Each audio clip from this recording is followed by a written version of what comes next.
Long ago, in the powerful Yoruba kingdom of Oyo lived a beautiful princess named Adebowale. She was the only child of King Aremu and Queen Mojisola. Her skin glowed like a bronze in the sun, and her eyes were as bright as the morning star. Many said she was as graceful as Oshun, the goddess of love and beauty. She could speak like a queen, fight like a warrior, and dance like a spirit from heaven. Adebowale had everything: gold, clothes, servants. But one thing she did not have is true love. In the palace, among the slaves who worked day and night, was a young man named Olumide. He was tall, strong, and had a quiet spirit. He did not talk much, but when he played the talking drum at night, his hands were rough from hard work, but his heart was gentle and full of dreams. One evening, Princess Adebowale went to the palace garden to be alone. She was tired of the noise and the rich men trying to win her heart with fake smiles. She saw Olumide playing his drum under a tree. Their eyes met. She should have looked away because he was a slave, but something inside her refused. She sat and listened. That night, they talked for the first time. Days turned into weeks. Every night, they met in secret. They spoke about dreams, about the stars, about freedom. Adebowale had never felt such peace with anyone. Olumide did not treat her like a princess. He spoke to her heart, and she loved him for that. One day, she told her mother, the queen, I have found the one I want to marry.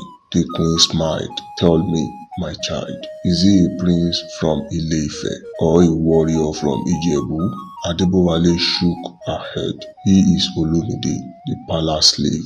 The queen's smile disappeared. What did you say? Adebowale repeated herself. I love Olumide. I want to marry him. The queen slapped her. You shame your blood. How dare you love a slave? The king was even angrier.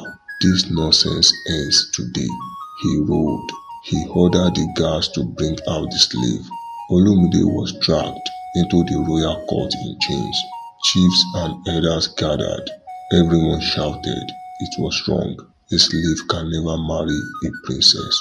It is against the law of the land.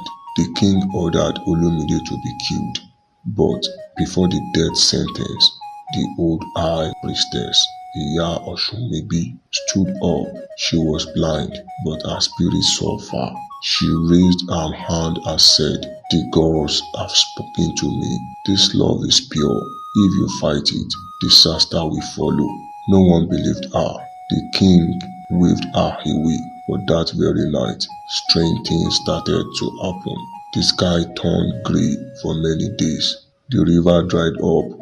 Cows stopped giving milk. Crop failed. People began to whisper. The gods are hungry. Adebowale refused to eat. She cried day and night, locked in her room. She kept on saying, if Olumide dies, I will die with him. Then came the festival of Oshun, the most holy celebration in the land. On that day, the princess was expected to dance in front of people and pray for blessing. The king tried to stop her, but she said, I will dance, but not for you. I will dance for Olumide. She wore white, the color of Oshun, and tied a red cloth around her waist, which meant love and sacrifice.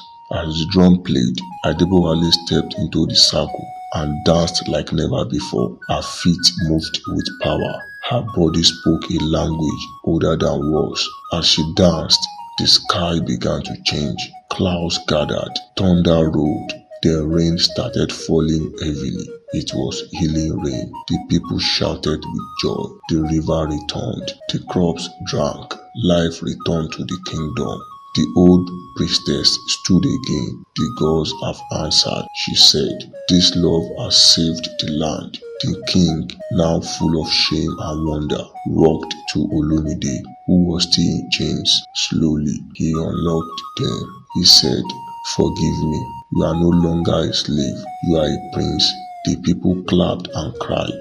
Chiefs bowed their head in silence. A grand wedding was held. Adebowale and Olumide were married under the sacred tree of Osun, where their love first grew. Olumide's drum played that night, and the beats were full of joy, hope, and freedom.